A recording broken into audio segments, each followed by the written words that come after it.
Hey everybody, this is Jim the Tabletop Engineer and welcome to a new playthrough video. Today I am playing Starforged, or Ironsworn Starforged. If you've watched the previous videos, you know that I have rolled up my captain, so to speak. I've got a little bit of a backstory. If you haven't watched those, you're definitely going to want to go back and watch them. I'll make a playlist for this game so that you can catch up. But tonight, what I'm going to be doing is I'm going to be rolling dice. I'm basically going to be creating the story of Jax Vero, who is my captain. Jax Vero has just come into possession of the Astralis, which is the starship that he is currently traveling on to Bulwark Station. Now, how Jax became the captain of the ship, that's a story for a little bit later. The former captain was Titus Core. His rank was Trail Seeker. Jax and Titus are members of an organization called the Wayfarers. The Wayfarers do a lot of different things. Think of it as a guild, maybe, or a club, or a scientific research organization. It's a little bit of all of those. And the Wayfarers, they have a rank system, and they usually do a captain and an apprentice, which is what Titus Core and Jax, that was the relationship between them. Now, Titus Core has recently died, and according to the rules of the Wayfarers, Jax is put in temporary command of the Astralis. He has been summoned to Bulwark Station to meet with a contact there who goes by the name Valkyrie. Her real name is Cassidy Jemison, and she's not a member of the Wayfarers, but the Wayfarers, what they do is they hire people, or they pay contacts to sort of help grease the wheels. The Wayfarers can't be everywhere, and because of that, they maintain an extensive network of questionable characters. Some of them law-abiding, some of them not so law-abiding. But they do this because they've discovered it's really the only way to get things done on many of the planets that have heavy bureaucracies or maybe a heavy criminal element. So the Wayfarers have their fingers in just about everything. And right now, Jax is on the Astralis, and he's requested docking codes to Bulwark Station. And he's nervous, obviously. He fears that the ship is going to get taken away from him. He's been with Titus for well over a year. He's young, probably too young to be a captain of a ship. But the Astralis is not a huge ship. It has different functionalities. They have been basically using it to identify new routes between star systems or planets. And these routes are leftovers from a previous, they don't really know what they are. Not aliens, but the previous tenants of this particular galaxy. They're no longer here, and they've left behind a lot of ruins. They've left behind ships. They've left behind very strange items that a lot of times nobody knows what they are. And part of the Wayfarers' job, and there are competing organizations, by the way, to the Wayfarers. The Wayfarers are not the only game in town. They are one of the more fair. They try not to break the laws. They rely on the discretion of their captains, of the ships that they use. Now, the Wayfarers pay the bills, so to speak, and what that means is that in most civilized, and I put that in quotes, in most civilized areas of the Forge, which is the galaxy that this story takes place, the Wayfarers are known to pay their bills, meaning that when a ship docks, it can usually get food, fuel, whatever it needs, and the supplier will know that the bill will get taken care of. And this involves credentials and things like that. Now, the further from the core the core systems, the less likely ships are trusted. You know, a lot of times the captains are on their own. But Jax is definitely within the core systems, so to speak, and specifically he's in what's called the Outlands. The Terminus is the most heavily populated area, right here in this small circle, and then you have the Outlands, and then you have the Expanse. In the Expanse and the Void, it's anything goes. But Jax resides in the Outlands right now, and specifically, he is. He was born on a planet called Providence. And if you've watched my previous videos, you know that Providence, it's a fairly large establishment on a planet. It's a grave planet. It has a lot of this precursor ruins and technology. And so, although the precursor stuff is very exciting and very mysterious, not everybody is super concerned about it. But when this story begins, right now, Jax has just docked with Bulwark Station. He's basically shut down the ship, and he has informed the ship's AI that no one is to enter the ship without his permission or until he transfers the command codes needed to do so. The AI does tell him, you know, good luck. I hope everything goes well. And he exits his ship in a bustling star dock. Now, the Bulwark Station's many levels, many docks, and the moment his ship lands, everyone can identify his ship as a wayfarer's ship. And also, everyone has heard, not everyone, but the station is well aware that Titus Core has died.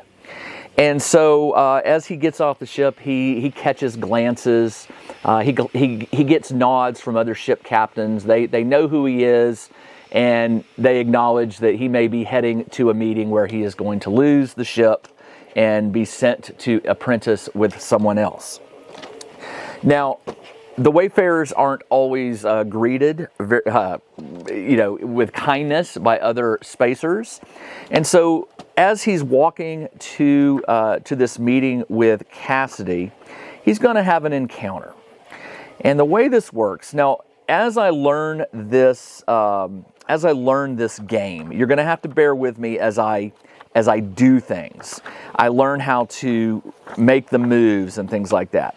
So I'm going to begin the session with a. Let me find the page here. We're going to face danger, and it's not going to be a huge danger. It's just somebody who probably is going to get in his face, and maybe he's wanting some of the supplies from the ship before he has his meeting. So this large, burly figure comes walking directly in his path. He's a big guy, big human, beard, dark brown hair, very menacing looking, and he stops in front of Jax, puts his hand out, and he says, "Captain Jax," and the way he says it is with such disdain. You can tell that there is no respect there. He says, "I understand you have a meeting with Cassidy." And Jax nods his head and says, "Yeah, I'm on my way, so if you'll please excuse me." And he tries to step around, but this person who Jax does not know puts a hand on his shoulder, which right away sets Jax's alarm off. You just don't do that. This kind of society, touching like that is a big no-no among spacers. And so Jax is going to be intimidated, and the man makes no bones about it. He says, "Listen, before you go to that meeting, I've been looking for some parts for our engine," and he points to a ship over his shoulder, and he says, I suppose you the Wayfarers probably wouldn't mind. You guys are a helpful group. You wouldn't mind providing me with the parts that I need, right? Let's see how aggressive he is with that. All right, so I'm going to attempt something risky. I am going to attempt to intimidate him with the Wayfarer's reputation. So the way this works is I am going to be using my wits, which are my highest. That's my highest. It's a 3. in this game, the way things work is when you do a check, you roll 2 d10s and you roll a d6. This is called the target number. You're supposed to try with the target number to beat the numbers you roll on these dice. If you beat it on 1, it's there's the word for it. Let me turn to it real quick so you know exactly what I'm talking about here.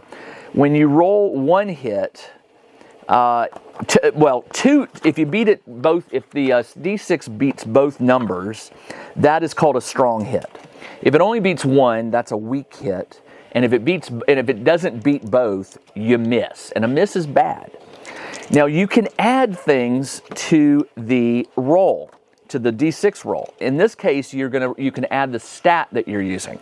So I'm going to be adding 3 to my roll because I'm using my wits. I'm not going to try to physically intimidate him with my iron or edge, maybe my self-defense or my light combat training that was provided to me.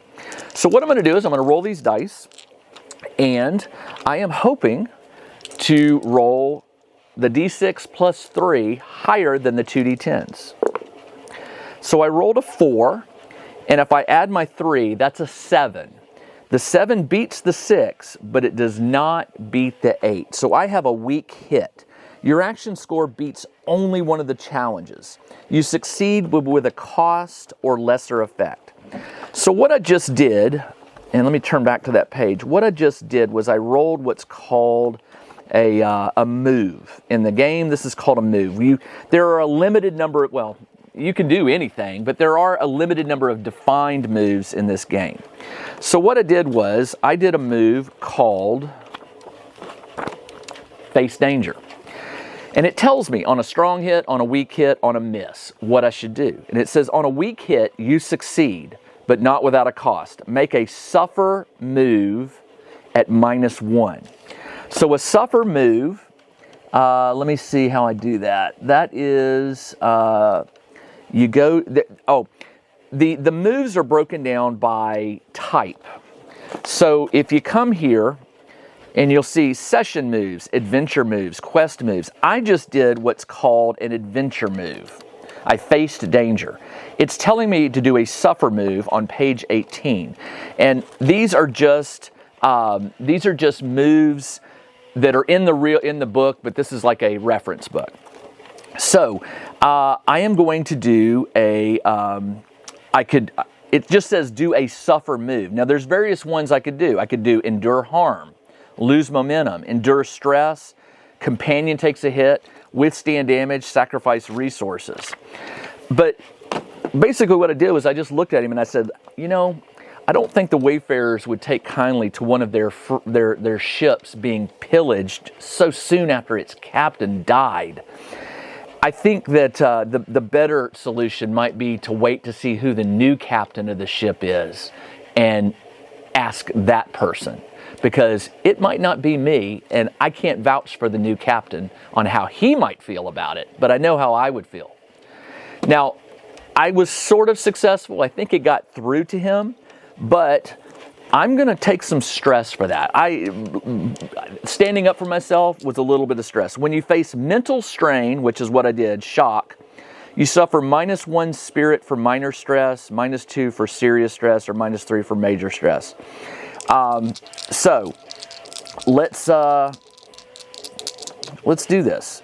On a strong hit, shake it off. Okay, +1 spirit. So I would say this is a minor stress, -1 spirit.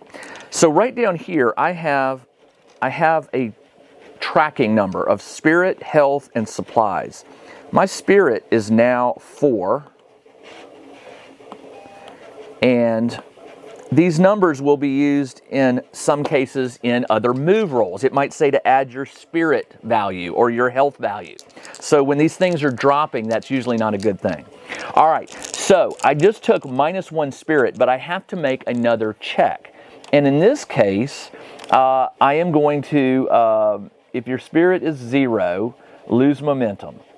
All right, then if your spirit is 0 or you choose to resist, roll plus spirit, which is ever higher. Okay, I don't have to make a roll. I just lose 1 spirit, which I just did, and I say, or he probably nods at me and says, yeah, I'll take this up with the new captain when I see him or her. And I continue on my way. So I get in the elevator. Jax gets in the elevator. I'm telling you the story of Jax. Jax gets in the elevator and he heads up to whatever floor Cassidy's on. We'll call it the 12th floor. She's superstitious and could have had a bigger office. The higher the number, the more outlandish the rooms and the office space are. But she's on 12. Was offered 13, turned it down. But when I arrive, or when Jax arrives, Cassidy is waiting. Now, Cassidy portrays herself as a very professional person, she is hard-hearted. She is a very business-minded individual, very, very serious. She doesn't joke around, and I know this. I know that she doesn't joke around. So when I step off into her office, I'm all business.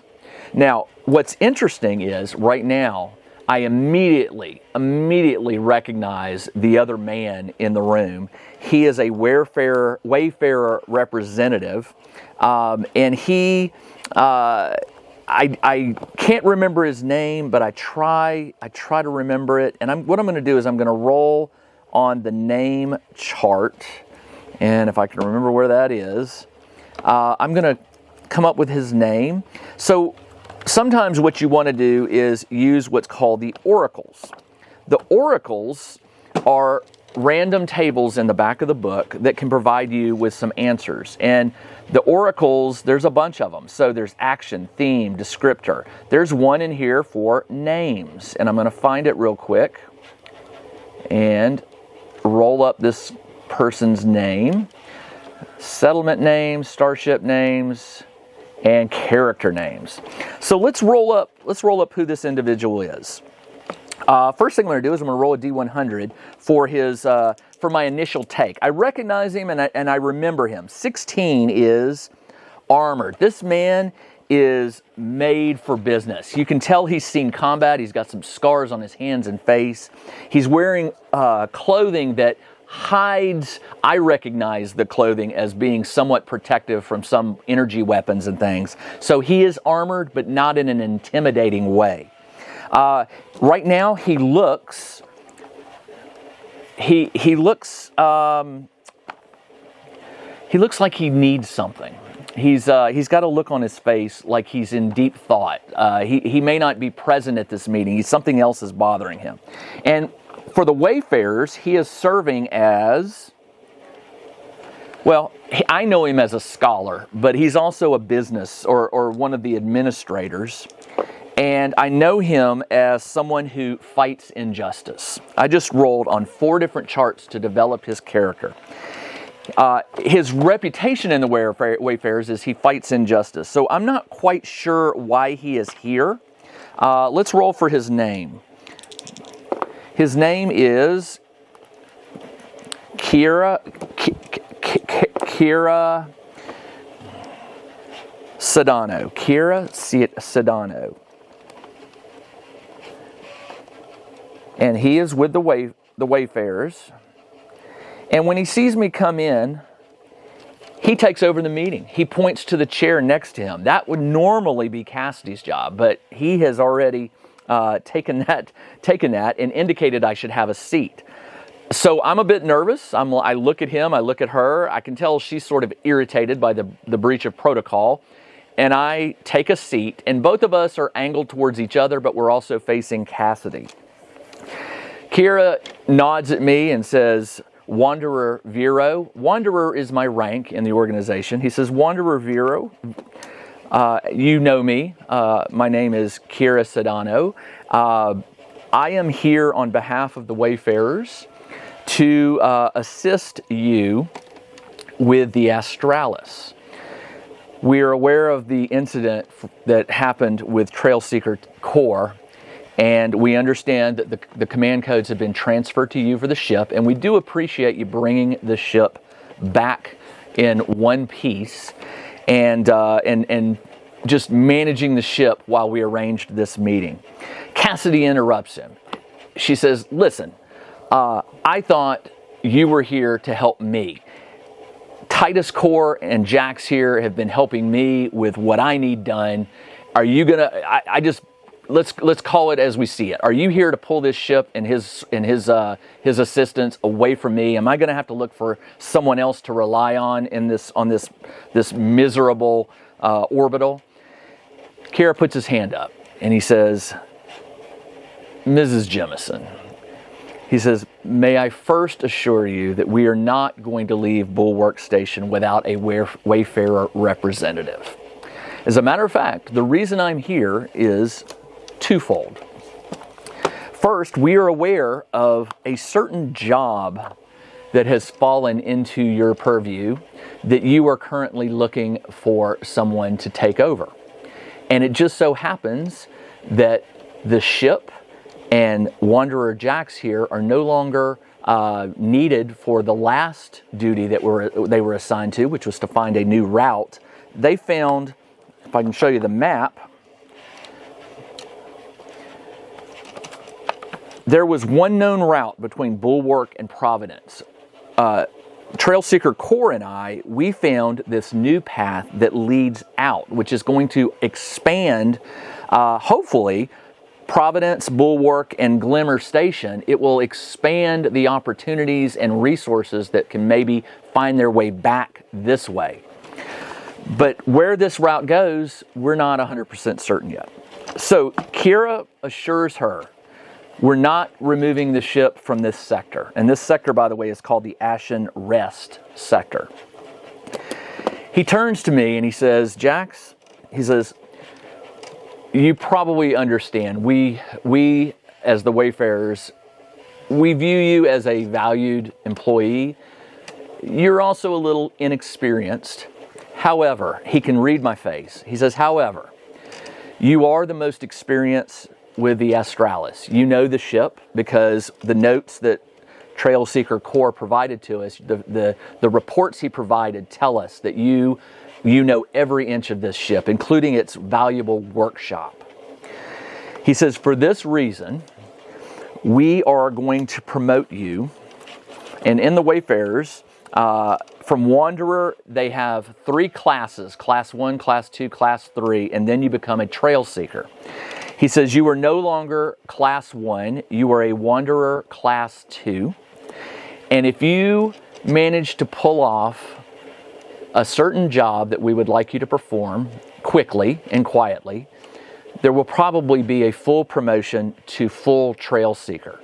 Now, the look on my face is unbelievable. Trail Seekers can take 5-10 years to achieve that rank. They're offering it to me for like a year's worth of work. And Trail Seekers are one of the ranks in the Wayfarers who can call on resources. I can't do that as a Wanderer. But a Trail Seeker can call in certain resources, extra ships maybe, or a personnel, or a skilled individual if something is needed. So being able to be promoted to Trail Seeker is kind of good. I really am looking forward to that.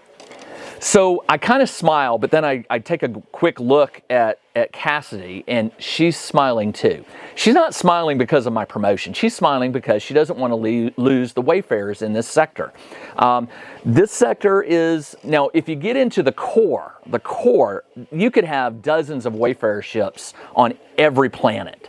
But when you get out here where we are, usually it's 1-to-1, one planet, one Wayfarer ship. And so the Wayfarer ships are often called on to do different duties. My recent duty was to find this path. But Kira turns to Cassidy and he says, you and I can discuss the cost of this job later, but I know that it is impending. Time is of the essence. He goes, and she says, are you referring to, and he nods and he says, yes, the precursor ship that was recently identified down on the surface of Providence. Now, I haven't heard anything about this. Yes, there are old ships on the planet, but they're derelicts. They don't run. Nobody can figure out how to power them up. So I'm quite surprised that they're talking about a precursor ship, because usually the only thing precursor ships are good for is people use them for their homes. If they want to move out of the city, sometimes they'll find a precursor ship and put some curtains up and make it a home. So Kira turns to me and he says, A precursor ship has recently been discovered on the outskirts of Providence. The ship it's unusable. Its power supply is long dead, and we have still not figured out how to power these ships. However, some of our scientists have done some work on powering up the data logs using an external power source. It usually doesn't work, but sometimes we can get a few minutes of a glimpse of their language. And even though we haven't translated their language fully, we have done a lot of breakthroughs in their math and their navigation, because that is something that is consistent across all planets: coordinates, speeds, velocities, that kind of thing.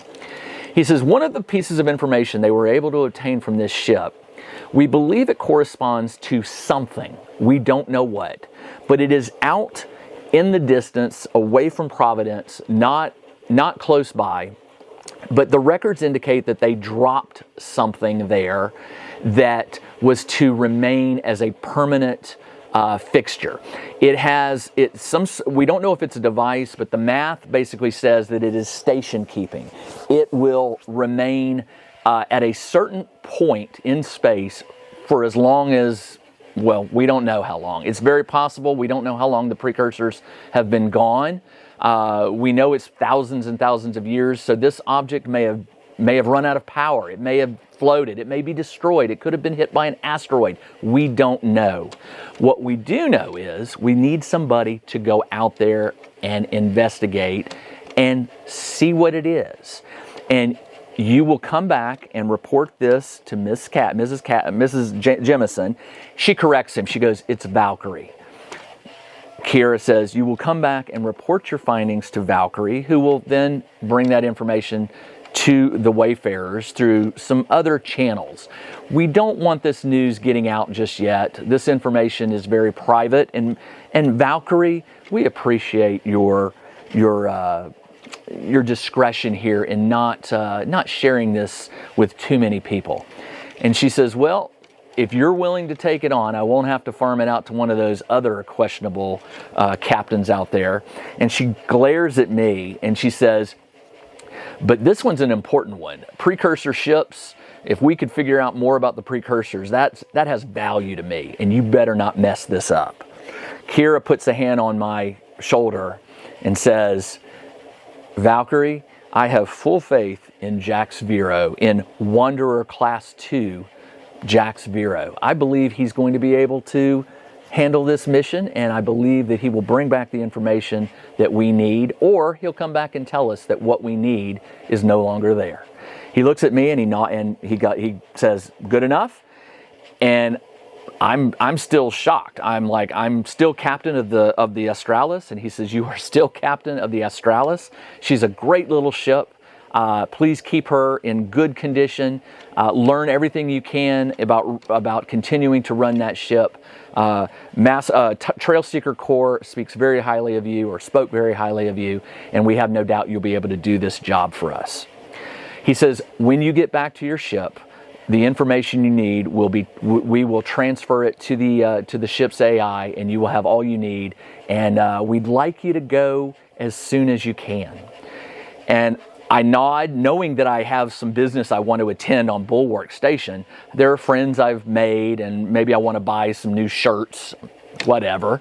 I definitely need some new shoes. I've worn out the shoes I wear, but I'm not going to mess this up. So I nod to Kira, Mr. Sedano. I nod to Valkyrie, and I say, "I'll be leaving shortly.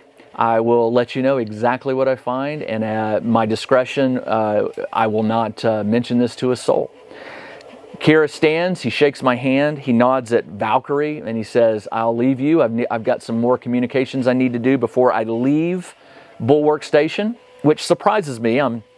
I thought he might hang around, but he's not. He's done. And so he leaves, and once again, Valkyrie looks at me and smiles and says, "You better not mess it up." All right, this is Jim the Tabletop Engineer. I will be back in the next episode, and we'll pick up right where I left off and get Jax back on his ship, and we'll get him out to those coordinates and see what is there.